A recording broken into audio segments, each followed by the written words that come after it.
मैं जंगल हूँ, पानी भी हूँ, ज़मी भी हूँ, और खुदा के होने का मैं यकीन भी हूँ। तुम मुझको लकड़ी की खातिर मत काटो, मेरी जड़ों के अंदर कोयला मत ढूंढो।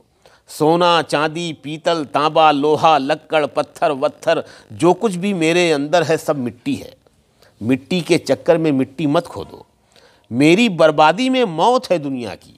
मैं जैसा हूँ वैसा ही रहने दो मुझको। जब तक मैं हूँ तब तक तुम हो। तुम में जिंदा होने का एहसास हूँ मैं।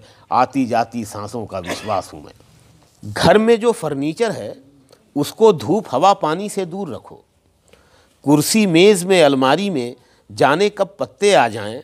लकड़ी और मिट्टी में फिर से जड़ का कब रिश्ता हो जाए किसी को भी मालूम नहीं। जैसे हॉरर फिल्मों में आत्माएं भटकती हैं, वैसे ही मौसम में छुपकर पेड़ों की रूहें रहती हैं। ऊपर से काला कर दो या पीला कर दो, अंदर पेड़ हरा रहता है। पेड़ कभी नहीं मरता है, पेड़ कभी नहीं मरता है।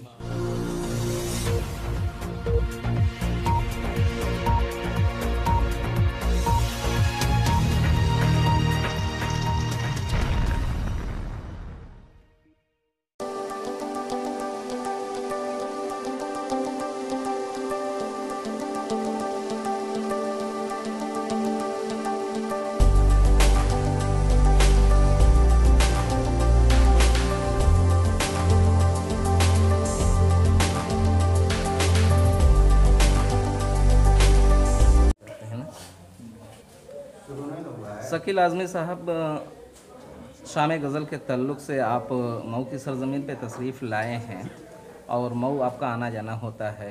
पूरी दुनिया में लोग आपको सुनते हैं, पढ़ते हैं, नेशनल इंटरनेशनल चैनलों पे आप देखे जाते हैं और बड़े पॉपुलर हैं। क्या ख़ास बात है और क्या राज है कि आपको लोग इतना पसंद करते हैं?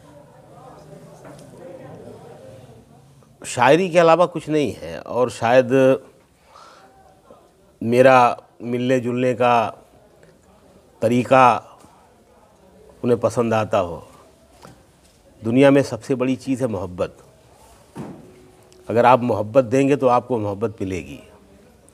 कई बार आप देखते हैं एक आदमी मौजूद नहीं होता है महफ़िल में और कई लोग उसकी तारीफ़ कर रहे होते हैं। ऐसा इसलिए होता है कि उस आदमी ने मोहब्बत बांटी है। शायर यूं भी मोहब्बत ही बांटता है। शायरी मोहब्बत के बगैर मुमकिन नहीं है। रही बात मऊ की, तो मऊ और आज़मगढ़ में मैं कोई फ़र्क नहीं समझता। किसी ज़माने में मऊ और आज़मगढ़ एक ही थे। अब ज़रूर अलग अलग हो गए हैं, लेकिन मेरे लिए अलग नहीं हुआ है ये। मैं दोनों को एक ही समझता हूँ। और हमारे आज़मगढ़ और मऊ के जो हीरोज़ हैं, मैं उन्हें बांट नहीं सकता और ना तो उनको बढ़ता हुआ देख सकता हूँ। अभी शमसुर रहमान फ़ारूकी साहब का इंतकाल हुआ है, जो उर्दू के बहुत बड़े आदमी थे। बहुत बड़े वो क्रिटिक थे, नक्काद थे, शायर थे। शायर इतने बड़े नहीं थे, क्रिटिक बहुत बड़े थे, अफसाना निगार थे, नावल निगार थे। तो वो आज़मगढ़ के थे। उनका वो आप देखेंगे उनकी बायोग्राफी में तो आज़मगढ़ ही लिखा हुआ है। लेकिन अब उनका जो गांव है वो मऊ में आ गया है। ठीक है, तो मैं कैसे उनको छोड़ूंगा? नहीं छोड़ सकता मैं। ये सब मेरे बुज़ुर्ग हैं। मैं इनको देख देख के बड़ा हुआ हूँ, इनके साथ काम किया है मैंने। तो मेरे लिए जितना प्यार मुझे आज़मगढ़ से मिलता है, वैसा ही उतना ही प्यार मुझे मऊ से मिलता है। मऊ में बहुत लोग ऐसे हैं जो मेरे भाई हैं, मेरे दोस्त हैं, और जो हमेशा मेरे साथ रहते हैं, मेरे जहन में, मेरे दिल में। मैं चाहे कहीं भी रहूं, हिंदुस्तान में रहूं, बाहर रहूं, अमेरिका में रहूं, कनाडा में, कहीं भी मेरी याददाश्त का हिस्सा हैं ये लोग। एक सवाल ये है कि जौनपुर का हिस्सा जो सिराज हिंद के नाम से जाना जाता है, एक वक्त था जब हम भी आज़मगढ़ और आसपास के कुछ ज़िले थे जो उसी जौनपुर का हिस्सा हुआ करते थे ज़िले के तौर पे, और ये हमेशा से मरदूम खेज़ सरज़मीन रही है। यहाँ के इल्म व अदब के ताल्लुक़ से बहुत अहम कारनामे हैं, पूरी दुनिया इसको जानती है, इसीलिए सिराज हिंद कहा गया है। और अभी हाल ही में आप अब जहाँ शमसुर रहमान फ़ारूकी साहब का जिक्र कर रहे हैं, वो एक बहुत बड़ा उर्दू के लिए खला है। दूसरा प्रोफेसर ज़फ़र अहमद सिद्दीकी साहब का भी सानह इर्तिहाल हो गया। तो इन लोगों को आप कैसे याद करते हैं? कैसे क्या मतलब, इनके बग़ैर उर्दू की तारीख़, उर्दू की जो हमारी तारीख़ है वो पूरी नहीं होती। मैं आपको बताऊं उनके जो कारनामे हैं, 1965 के बाद हमारे अदब ने एक नई करवट ली। उससे पहले तरक्की पसंद अदबी तहरीक का गलबा था। हर जगह हर प्लेटफार्म पर वो छाए हुए थे। तरक्की पसंद अदबी शोरा, जिसमें कैफ़ी आज़मी, मजरू सुल्तानपुरी, अली सरदार जाफ़री, शैलेंद्र, साहिर लुधियानवी, जानिसार अख्तर, मजाज, हर प्लेटफार्म पर, चाहे वो फ़िल्म हो, चाहे वो सहाफ़त का मैदान हो, अखबार हो, चाहे वो अदब हो, चाहे वो मुशायरे का मंच हो, हर जगह तरक्की पसंद शोरा हावी थे। इसके बाद 1965 के बाद हमारे अदब ने एक नई करवट ली और एक नई तहरीक वजूद में आई जिसे जदीद कहा जाता है। मॉडर्निज़्म उर्दू में भी आया। उस तहरीक के बानी जो थे उसमें भी हमारे यहाँ के लोग थे। उसमें हमारे यहाँ के कौन कौन लोग थे? बड़े लोग, खलीलुर रहमान आज़मी, मोइन अहसन जज़्बी, अली जव्वाद ज़ैदी, बड़े बड़े लोग हमारे यहाँ के।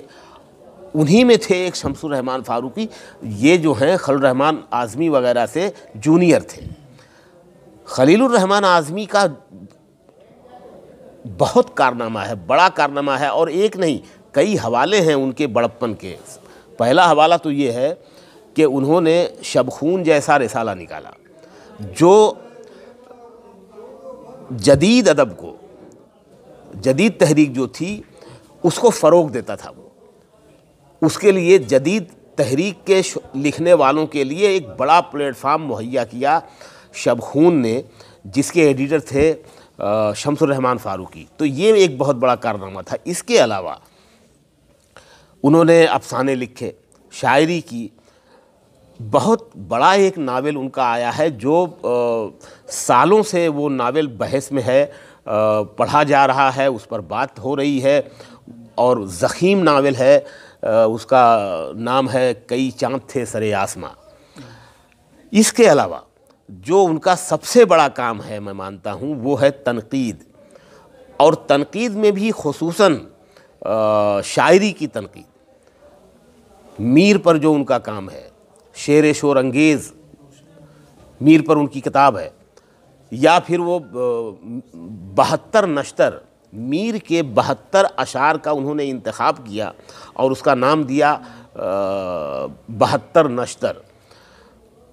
शायरी को जितनी आसानी से, जितनी ख़ूबसूरती से शमसुर रहमान फ़ारूकी ने समझा और समझाया, अपने स्टूडेंट्स को, अपने पढ़ने वालों को समझाया, वो काबिल तारीफ़ है। उन्होंने लिखा, उन्होंने ये भी बताया कि शेर क्या होता है, गैर शेर क्या होता है, नस्र क्या होती है।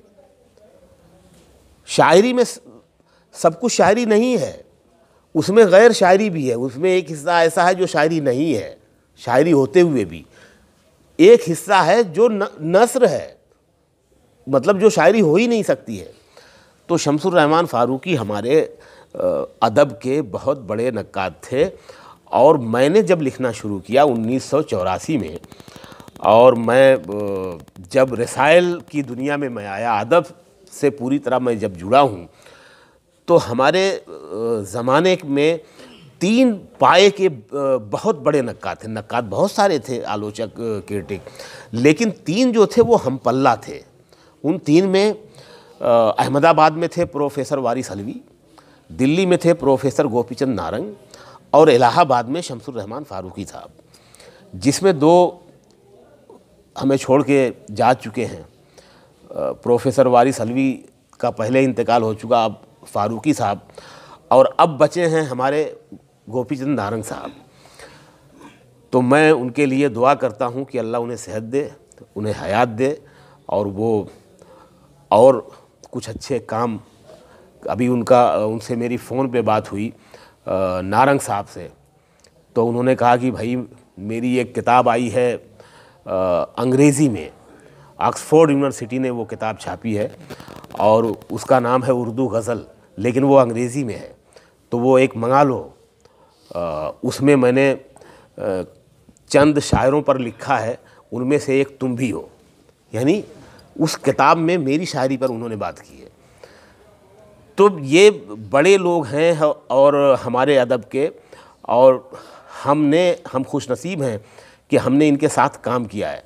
प्रोफेसर वारिस अलवी ने मेरे ऊपर आर्टिकल लिखा है, प्रोफेसर गोपीचंद नारंग ने मेरे ऊपर आर्टिकल लिखा है, शमसुर रहमान फारूकी ने 1996 में मेरी पहली किताब जो धूप दरिया, मेरी शायरी का पहला पोइट्री कलेक्शन जो आया था, उसके हवाले से एक तारुफी नोट लगा के मेरे बारे में थोड़ा सा लिखा था, और मेरी कई नज़में और गज़लें छापी थी 96 में।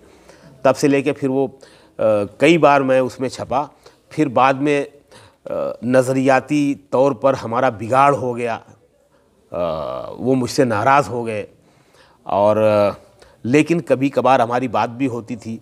वो कभी बम्बई आते थे तो मुलाकात भी हो जाती थी, लेकिन ये था कि वो मुझसे नाराज़ थे। लेकिन मैं उनसे नाराज़ नहीं हूँ, मैं उन पे फ़ख्र करता हूँ कि वो मेरी सरज़मीन के थे, मेरी मिट्टी के थे, मेरे वतन के थे।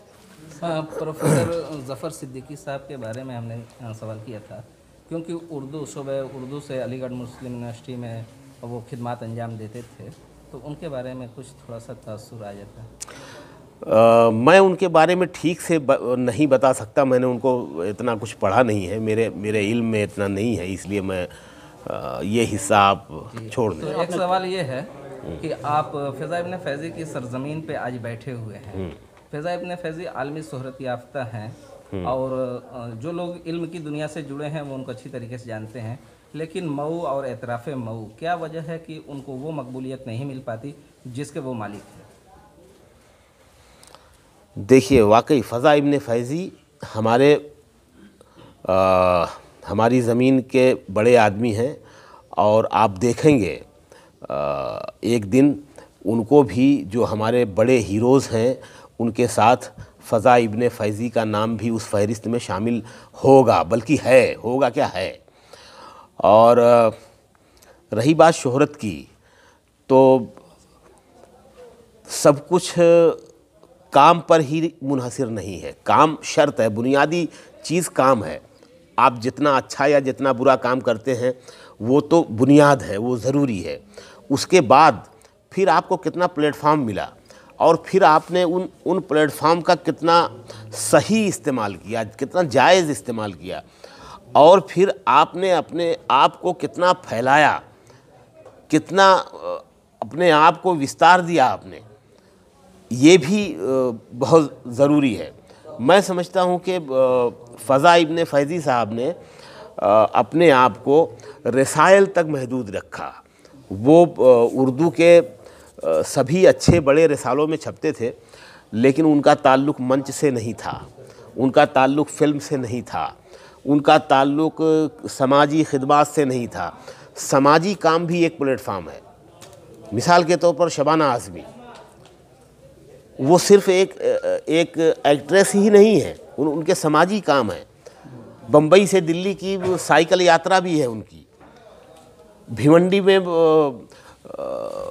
मिलों में मज़दूरों के लिए उन्होंने लड़ाई भी लड़ी है, धरने भी दिए हैं, आंदोलन भी किए हैं। तो ये जो प्लेटफार्म है जो हमको ज़्यादा मशहूर या बदनाम करते हैं, दो चीज़ें होती हैं, बदनामी और शोहरत। तो फ़ज़ा इब्न फैज़ी साहब ने ये जो प्लेटफार्म है इनको तरजीह नहीं दी, या ये प्लेटफार्म उन्हें रास नहीं या मयस्सर नहीं आए। जो भी रहा हो, अपनी कोशिश भी होती है और अपनी तरजीह भी होती है।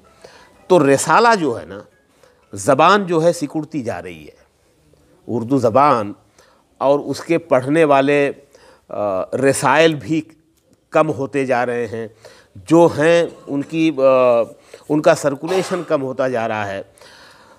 इसके बावजूद जो हमारा संजीदा अदब है उसमें फ़ज़ा इब्ने फ़ैज़ी हमेशा ज़िंदा रहेंगे और उन्हें एक हीरो के तौर पर हमारा जो आज़मगढ़ है, हमारा जो मऊ है, उनको याद रखेगा, उनको भूलेगा नहीं। निदा फ़ाज़ली का एक शेर है, मैं इस शेर से शायद और बेहतर आपको समझा पाऊँ। निदा फ़ाज़ली ने कहा था कि कोशिश भी कर, उम्मीद भी रख, रास्ता भी चुन, फिर उसके बाद थोड़ा मुकद्दर तलाश कर।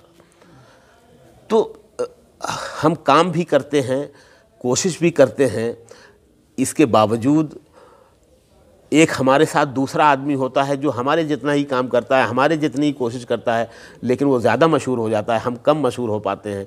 तो कहीं न कहीं इसमें किस्मत और मुकद्दर का भी दखल है। फिर भी वो हमारे बड़े नाम हैं फ़ज़ा साहब और रहेंगे। इब्तिदा में आपने कहा कि मैं मोहब्बत बांटता हूँ, इसलिए लोग मोहब्बत हमसे करते हैं, लेकिन आज पूरे हिंदुस्तान में देखा जाता है कि मोहब्बत का फुकदान नज़र आता है, जिसकी वजह से टॉलरेंस हो रहे हैं। क्या कहना है आपका? फंसा रहे हो गुरु। देखिए ऐसा है भाई साहब, ये सियासत है ना। आप तारीख उठाकर देखिए, राजाओं बादशाहों के यहाँ देखिए, बाप ने बेटे को कत्ल कर दिया है, बेटे ने बाप को कत्ल कर दिया है। राजा दशरथ ने राम जी जैसे मर्यादा पुरुषोत्तम को 14 बरस वनवास भेज दिया अपने बेटे को। ये राजनीति थी, ये सियासत थी। तो सियासत हमेशा इस तरह के काम करती रही है, करती रहेगी। लेकिन आपको जो टीवी पे दिखता है वो पूरा हिंदुस्तान नहीं है। अभी आप वनवास की बात कर रहे हैं, तो हिंदुस्तान ये भी है जहाँ हम लोग बात कर रहे हैं। तो बर्तन बहुत सारे होते हैं, टकराते रहते हैं और चलता रहता है। इलेक्शन आते हैं, वोटिंग होती है, ये होता रहेगा।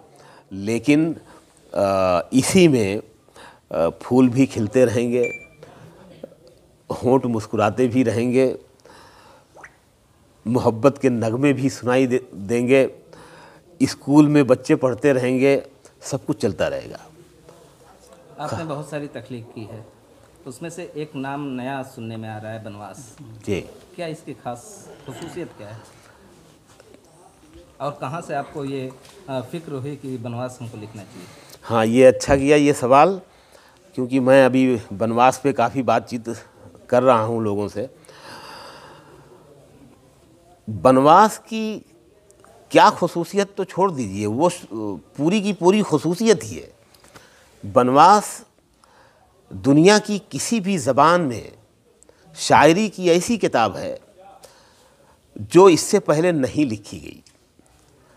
पूरी की पूरी किताब, जिसमें 86 नज़में और 30 गज़लें हैं, 200 पेज की किताब है। पूरी किताब जंगल के दायरे में रह के लिखी गई है। जंगल और जंगल से मुताल्लिक जो चीज़ें हैं, परिंदे, पेड़, जानवर, कीड़े मकोड़े, सांप, बिच्छू, जो कुछ भी जंगल में है, पहाड़, नदी, झरने, सारा कुछ उसमें शामिल है। यूँ समझिए कि बनवास एक बहुत ही विशाल और ख़ूबसूरत पेंटिंग है, और उस पेंटिंग में ये सारी चीज़ें मौजूद हैं। और सिर्फ यही नहीं, बनवास का एक हिस्सा रामायण है, और रामायण भी कैसी, आज तक अनोखी रामायण, मतलब रामायण के जितने भी पात्र हैं, जितने भी किरदार हैं, तकरीबन सभी किरदारों पर मैंने नज़में लिखी हैं। ऐसी रामायण पहली बार लिखी गई है जो पात्रों के ज़रिए बयान की गई है। इसमें एक जो सबसे ख़ास चीज़ लगी, जिसको आपने नोट किया है, लिखा है, जो सबसे ज़्यादा आपको पसंद है, हम चाहते हैं क्योंकि हमारे जो नाजरीन हैं, सामीन हैं, वो आपसे इसका कुछ हिस्सा सुनना चाहते हैं। अगर इस पर थोड़ा सा 2-4 कते या ये किताब 5 साल लगे मुझको लिखने में, और अगर ये लॉकडाउन नहीं आया होता तो 20 साल भी लग सकते थे। जंगल पर, सिर्फ जंगल पर इतनी सारी शायरी लिखना, उसमें बहुत रिपीटेशन का, दोहराव का बहुत खतरा है। लेकिन मुझे एकांत मिल गया, यकसुई मिल गई लॉकडाउन के टाइम पर, और मैं खुदा का शुक्रिया अदा करता हूँ कि उसने मुझे ये इल्हाम हुआ और मूड बना मेरा, और मैं ये लिखता चला गया और किताब पूरी हो गई। इस किताब की आखिरी नज़्म है, इसका टाइटल है पेड़ कभी नहीं मरता है। पेड़ कभी नहीं मरता, ये थॉट ही देखिए अपने आप में। घर में जो फर्नीचर है उसको धूप हवा पानी से दूर रखो। कुर्सी मेज़ में अलमारी में जाने कब पत्ते आ जाएं, लकड़ी और मिट्टी में फिर से जड़ का कब रिश्ता हो जाए किसी को भी मालूम नहीं। जैसे हॉरर फिल्मों में आत्माएं भटकती हैं, वैसे ही मौसम में छुपकर पेड़ों की रूहें रहती हैं। ऊपर से काला कर दो या पीला कर दो, अंदर पेड़ हरा रहता है। पेड़ कभी नहीं मरता है, पेड़ कभी नहीं मरता है। एक और इसकी नज़्म है सांसों का विश्वास। ये जंगल खुद बात कर रहा है इंसानों से, खुसूसन इंसानों से, जानदारों से बात कर रहा है जंगल। मैं जंगल हूँ, पानी भी हूँ, ज़मीं भी हूँ, और खुदा के होने का मैं यकीन भी हूँ। तुम मुझको लकड़ी की खातिर मत काटो, मेरी जड़ों के अंदर कोयला मत ढूंढो। सोना चांदी पीतल तांबा लोहा लक्कड़ पत्थर वत्थर जो कुछ भी मेरे अंदर है सब मिट्टी है। मिट्टी के चक्कर में मिट्टी मत खोदो। मेरी बर्बादी में मौत है दुनिया की। मैं जैसा हूँ वैसा ही रहने दो मुझको। जब तक मैं हूँ तब तक तुम हो। तुम में ज़िंदा होने का एहसास हूँ मैं। आती जाती सांसों का विश्वास हूँ मैं। एक सवाल ये है कि उर्दू ज़बान और अदब का जो सिमटता दायरा आप बता रहे हैं, तो नई जो जनरेशन है उसको उर्दू तहरीर और जो उर्दू अदब है उसको ज़िंदा रखने के लिए, उसको वसी तौर पे फैलाने के लिए क्या पैगाम देना चाहते हैं नई जनरेशन को आप? देखिए यार, पैगाम वैगाम कुछ होता नहीं है। मुझे किसी ने पैगाम नहीं दिया था। होता ये है कि फितरी नेचुरली सब ये सब कुछ होता है। और शायर जो है ना, शायर वो बनता नहीं है हवा में। मतलब साड़ी के कारखाने में नहीं बनता वो, किसी भी फैक्ट्री में नहीं बनता वो पैदा होता है। गॉड गिफ्टेड कहते हैं शायर को, वो पैदा होता है। जैसे आप गिटार बजाना सीख सकते हैं, शेर लिखना नहीं सीख सकते। शायर पैदा होता है। तो जब शायर पैदा होता है तो अपना रास्ता बना लेता है। जैसे पानी लीजिए और उसको गिराइए ज़मीन पर, वो इधर उधर अपना, उसको जिधर जाना है चला जाएगा। तो जब टैलेंट पैदा होता है तो वो अपनी सारे लवाजमात भी लेके आता है।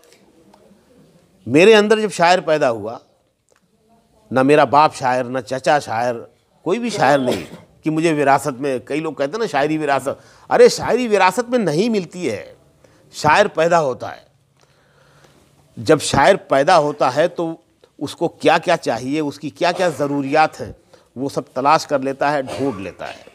रही बात पैगाम की, तो मैं जो मेरे अपने तजर्बात हैं वो मैं बयान कर सकता हूँ, और उससे अगर कोई कुछ सीख सकता है तो ज़रूर सीखे। नए लिखने वालों को मैं ये कहूँगा कि वो सब्र से काम लें। सब्र का मतलब ये है कि ऐसा नहीं कि भाई लिखा और मंच पर आ गए शायरी सुनाने, ठीक है। इससे क्या होता है कि आपकी जो ग्रोथ है वो रुक जाती है।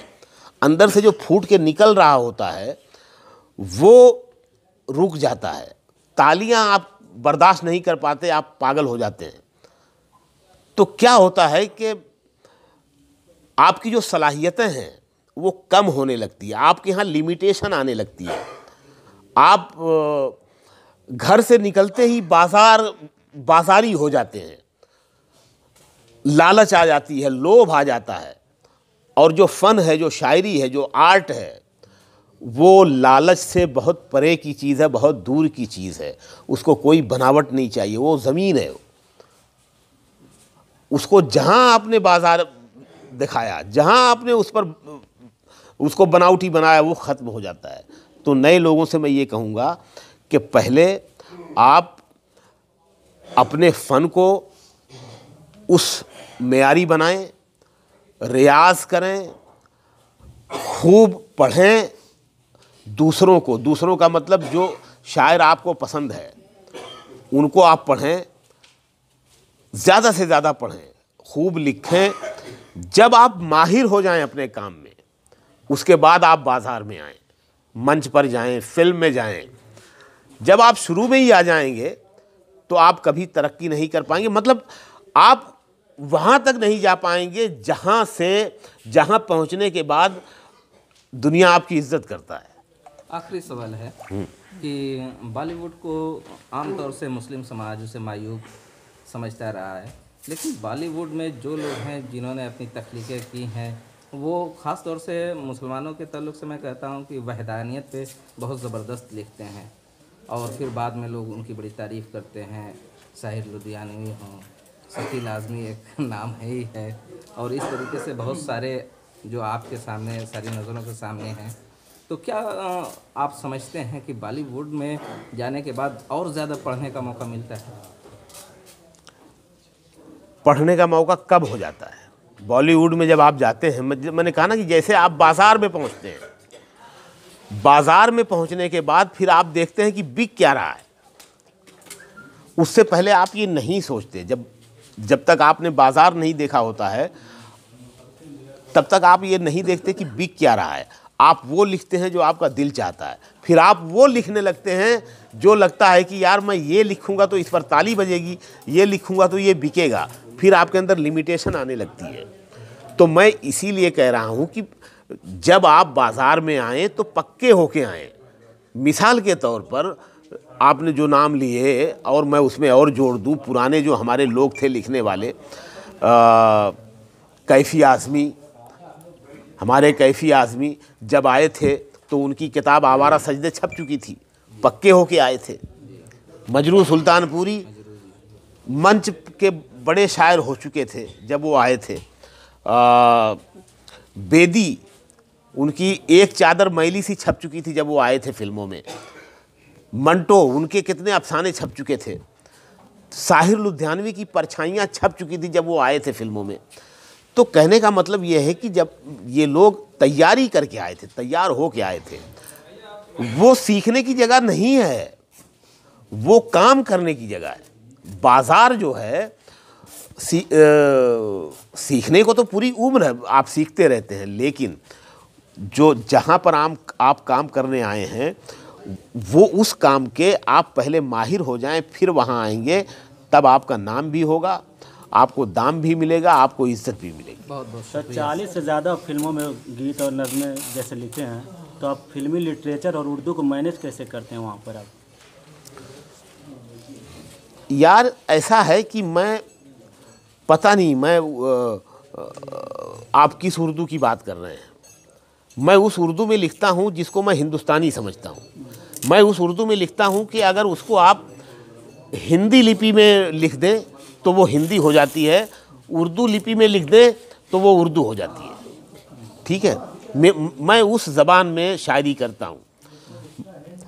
फ़ारसी ज़्यादा जो शायरी है ना, फ़ारसी तराकीब का इस्तेमाल जिसमें है बहुत, मैं ऐसी शायरी नहीं करता, क्योंकि मैं हिंदुस्तान में रहता हूँ। ज़बान तो ज़रिया है। मैं एक बात कहना चाहता हूँ, मेरा समझता है, बोलता है, पढ़ता है, लिखता है, तो मैं उसी ज़बान में बात करूँगा।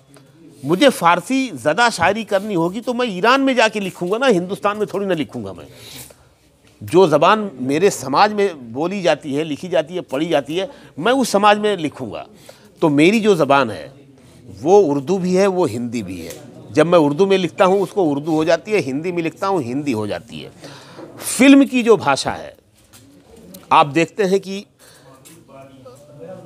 जो किरदार हैं हमारे कहानी के, कहानी कहाँ की है, किस स्टेट की है, किरदार किस स्टेट का है, किस मिजाज का है, उसकी भाषा क्या है, तो फिल्म का बैकड्रॉप क्या है, उत्तर प्रदेश है, झारखंड है, गुजरात है, पंजाब है, हरियाणा है, महाराष्ट्र है, उस हिसाब से हमारी फिल्म की भाषा भी बदलती है।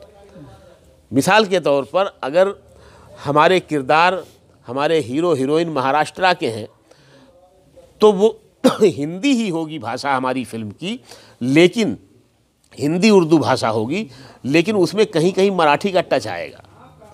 ठीक है, लखनऊ का है, यूपी का है, तो वो हमारी भाषा हिंदी और उर्दू ही रहेगी, लेकिन वो कहीं कहीं हमारे पूर्वी और भोजपुरी और अवधी का टच आएगा, क्योंकि हमारे किरदार वहाँ के हैं। उर्दू है वही हिंदी है जिसको मैं हिंदुस्तानियत कहता हूँ। सर, और कौन सी उसमें पॉपुलर रही अब तक? मेरी 7 किताबें छप चुकी हैं और मेरी सारी किताबों को अवार्ड मिले हैं। गुजरात उर्दू एकेडमी से, महाराष्ट्र उर्दू साहित्य एकेडमी से, उत्तर प्रदेश उर्दू एकेडमी से, बिहार उर्दू एकेडमी से, और शेरी खिदमात पर मुझे गुजरात गवर्नमेंट का जो सबसे बड़ा अवार्ड है साहित्यिक, गुजरात गौरव, वो अवार्ड मुझे मिला है। कैफ़ी आज़मी एकेडमी से कैफ़ी आज़मी अवार्ड, बहुत बड़ा अवार्ड है, वो मुझे मिला है। तो मेरी इन किताबों की वजह से 14 अवार्ड मुझे अब तक मिल चुके हैं। तो मेरी सारी किताबें पॉपुलर रही हैं। ख़ास तौर से जो मेरी पहली किताब है धूप दरिया, उस किताब पर सबसे ज़्यादा इसलिए लिखा गया और नोटिस किया गया क्योंकि वो एक नौजवान शायर की पहली किताब थी, और जब वो बड़े लिखने वालों तक वो किताब पहुंची है तो वो हैरान थे कि ये इस इतनी कम उम्र में इस लड़के ने ऐसी शायरी कैसे कर ली। और वो किताब पूरी दुनिया में जितने भी बड़े लिखने वाले थे सबके पास वो किताब पहुंची। वो सिलसिला आज तक चल रहा है और बनवास आज की तारीख में उर्दू अदब हमारा जितना भी बचा है उसमें बहुत पॉपुलर है और उस पर बहुत काम हो रहा है। यहाँ तक कि बनवास की जो शायरी है उस पर जो हमारे बड़े लिखने वाले बड़े क्रिटिक्स हैं हमारे, जो मुझसे उम्र में बड़े हैं, कुछ छोटे हैं, कुछ मेरे बराबर के हैं, हिंदुस्तान में भी और पाकिस्तान में भी। पाकिस्तान में आप सोचिए कि रामायण और बनवास, जिसमें कहीं ना कहीं एक हिंदू माइथोलॉजी पूरी किताब में चल रही है, ऐसी किताब पर पाकिस्तान के लोग लिख रहे हैं। पाकिस्तान के आज जो सबसे बड़े 2-3 शायर हैं उनमें से एक हैं अमजद इस्लाम अमजद, जो वहाँ के बहुत बड़े शायर हैं, वहाँ के बहुत बड़े ड्रामा निगार हैं, वहाँ के सबसे बड़े फिल्म लिरिसिस्ट हैं। उन्होंने मेरी किताब पर मजमून लिखा है और वहाँ के अखबार में वो छपा है। और अब्बास ताबिश वहाँ के बड़े शायर हैं, उन्होंने लिखा है। तो और यहाँ के हमारे सारे बड़े लोगों ने, प्रोफेसर शमीम हनफी साहब, फरहत एहसास, जावेद अख्तर साहब और राहत इंदौरी साहब, हसन कमाल साहब, ये सारे जो बड़े लोग हैं इन्होंने मेरी इस किताब को लेके आर्टिकल्स लिखे हैं।